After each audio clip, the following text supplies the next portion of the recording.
Jadi sebenarnya ini jadi gedung ini sebenarnya bukan gedung klinik ya, bukan gedung hospital, bukan rumah sakit, tapi ya sebuah gedung yang namanya T-Space kita buat untuk kolaborasi antara seniman-seniman, baik itu seniman musik, seniman tari, buku, pengarang gitu ya, fotografer, videografer, pelukis. Nah semua ini kita pengen ramu jadi satu. Ini tempatnya. Jadi buat teman-teman yang selama ini gue pengen nih bikin showcase, kan kadang-kadang ya seniman itu jarang lah yang kaya raya gitu ya. Mau bikin showcase, mikir sewa tempat udah jadi nggak jadi, akhirnya jadi nggak maju-maju nih. Nah bisa datang ke sini kita ngobrol ya. Kita bantu garap, kita bantu cari sponsor kalau perlu, kita bantu jualin gimana caranya ini bisa jadi konten yang menarik. Nah di sini tempatnya. Nah jadi lantai satu ini konsepnya memang nanti akan jadi pagi ke sore kita pakai sebagai bagian dari ruang tunggu pasien, ada kafetaria, ada El Profesor restoran di sini. Jadi orang mau makan breakfast habis lari-lari di Bintarulup, habis sepedaan nongkrong di sini makan ngopi segala macam silakan. Nah, ntar ada 1-2 pasien yang melebur di antara itu, emang mereka mau treatment atau perawatan dan lain-lain gitu ya. Nah begitu sore selesai, semua ruangan ini akan menjadi music lab. Jadi ada hari jazznya, ada hari bluesnya, nanti macam-macam. Keinginan itu sebenarnya udah dari hari pertama saya praktek rumah sakit sih. Dari awal saya lulus sebagai bedah plastik, pengennya bikin begini gitu. Cuma kan duitnya belum ada gitu. Jadi saya mulai dari yang kecil-kecil dulu. Ya setelah 15 tahun kemudian baru punya keberanian buat berangkat untuk yang lebih besar. Ya salah satu pemicunya ya gue masih ngerasa masih belum banyak ruang yang bisa dipakai buat musisi untuk mengeksplor ya, atau seniman-seniman lain untuk bereksplor. Nah kalau berapa lamanya ngebangun 1 tahun lebih sedikit lah. Nah cuma itu nggak mungkin kalau bukan karena Raul sih sebenarnya. Jadi dari proses kita dapat tanah ini terus boleh dicicil pelan-pelan sama yang punya, sampai kita akhirnya bisa bayar pakai pinjaman bank dan lain-lain gitu ya. Nah akhirnya Raul pun punya konsep, karena gue bilang sama Raul, bisa nggak ya sambil jalan sambil bangun gitu. Pokoknya urus izin, frame dasar dari ketahuan sambil bangun gitu. Karena selama ini kan pasti gambar dulu, detail segala macam beres, which is itu kan akan makan waktu mungkin kalau dengan konsep sebesar ini bisa 6 bulan lebih kali ya. Nah cuma gue nggak punya waktu gitu. Jadi nah ini mungkin Raul akan cerita sedikit gimana proses kreatif sampai akhirnya jadi gitu, mulai dari ide sampai jadi. Ya, ya jadi sebenarnya struktur dari bangunan sudah harus kita kunci dari awal ya, fungsi sama strukturnya. Jadi struktur itu bangun, sementara kita sama Tompi itu jadi istilah kita fast track. Jadi pembangunan jalan sambil elemen-elemen yang belum terbangun kita desain. Jadi dengan cara seperti ini dan kita bisa pertama juga speed kecepatan itu dalam pembangunan equal sama biaya juga. Karena makin lama project biaya makin tinggi. Ya, jadi di sini proses ini harus sesuai dengan kebutuhan yang disampaikan oleh Tompi. Memang begini aja. Seperti ini. Jadi memang tadi kita nggak mau bikin gedung yang terlalu mewah, cerewah, orang malah jadi takut, nggak jadi segan jadinya ya di sini. Di sini kita nggak bisa relax kan hari ini kan. Nah itu yang kita inginkan di sini, terutama juga fungsi yang ada di sini adalah fungsi kreatif dan fungsi klinik juga menjadi satu kan. Jadi semuanya orang tidak merasa intimidasi intimidasi. Kita relax semuanya di sini, feel itu kita pengen.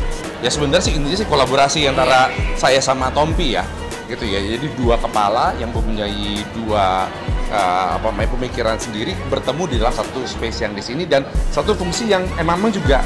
Jadi banyak yang complexity. Jadi istilah kita dalam dunia arsitektur kita sebut sebagai postmodernism, yang artinya adalah complexity dari beradu di berbagai hal. Dan ini kan ada kliniknya, ya ininya kepalanya aja ada Tompi dan ada saya. Terus juga lalu ada fungsinya juga kan, klinik campur dengan restoran, ada galeri. Nah semua ini bagaimana menjadi satu koheren, karena pada intinya kan kita juga hidup kan semuanya nyampur ya nggak terpisah-pisah kan, semua orang kesini ya ngerasain semuanya. Nah itu yang challenge-nya adalah itu, dan menurut saya Tompi bisa bantu meramu itu menjadi satu ikatan bangunan atau desain yang menarik. Oh iya, nanti saya joget-joget di sini. Emang rencananya begitu. Jadi kita mau naikin konten buat sosmed juga iya, mau bikin event musik juga iya gitu. Karena saya fokusnya di sini. Jadi full time saya sekarang di cabang yang ini. gitu. Jadi ini jet center utamanya, yang lain menjadi satelit buat mensuplai ke arah sana. Nah ini menarik loh. Semua pasien kita yang kan kita baru coba trial 1 bulan ini ya. 1 bulan kemarin kita coba soft opening trial.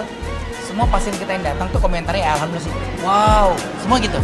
Wah seru banget tempatnya. Jadi komentar mereka itu bukan yang wah mewah ya dok, cakep ya dok, bukan. Wah seru banget kok, seru ya dok, kok asik ya, lebih ke situ sih. Dan semuanya pasti nanya arsiteknya siapa.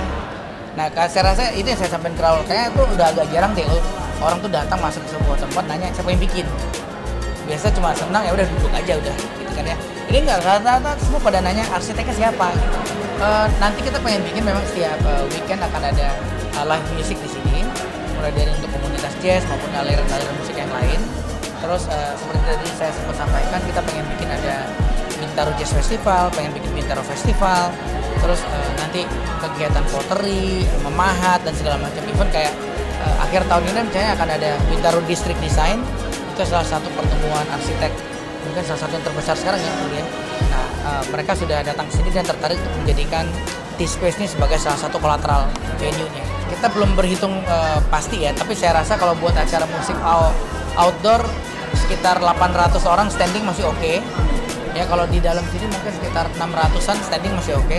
Kalau sitting mungkin sekitar 300-400. Bisa, kita punya bahkan salah satu best spotnya kita sebenarnya di rooftop sih.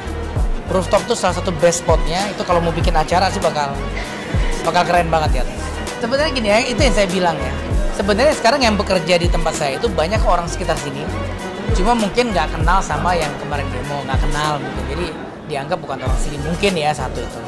Terus yang kedua, kepada yang memang kemarin sempat menyuarakan keberatan apa isi hatinya ya, saya sudah sampaikan. Silahkan kalau memang yang mau melamar kita terbuka banget. Saya malah senang kalau yang kerja orang sekitar sini, kan saya nggak usah mikirin transportnya, lebih aman gitu. Cuma kan pekerjaan itu harus sesuai dengan kompetensi. Nggak mungkin misalnya kemampuannya sebagai perawat tapi ngelamarnya sebagai dokter, kan nggak mungkin. Jadi udah ada kompetensinya sesuai dengan masing-masing.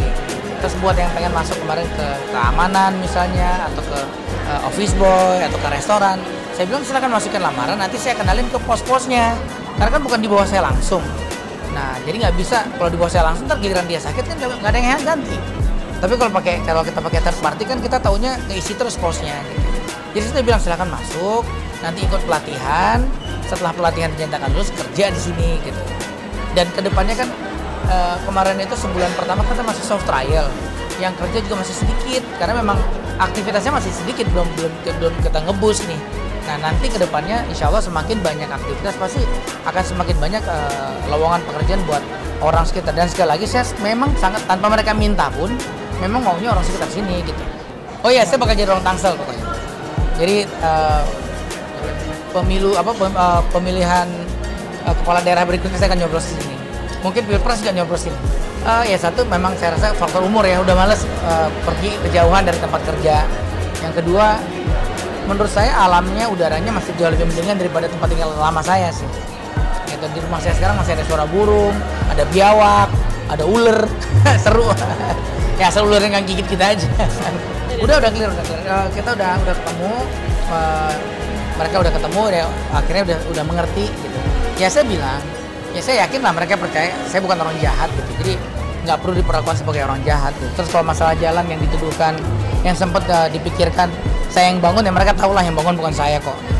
Dan jalan itu yang bangun yang punya pom bensin zaman dulu itu udah 15 tahun ya, udah ada begitu.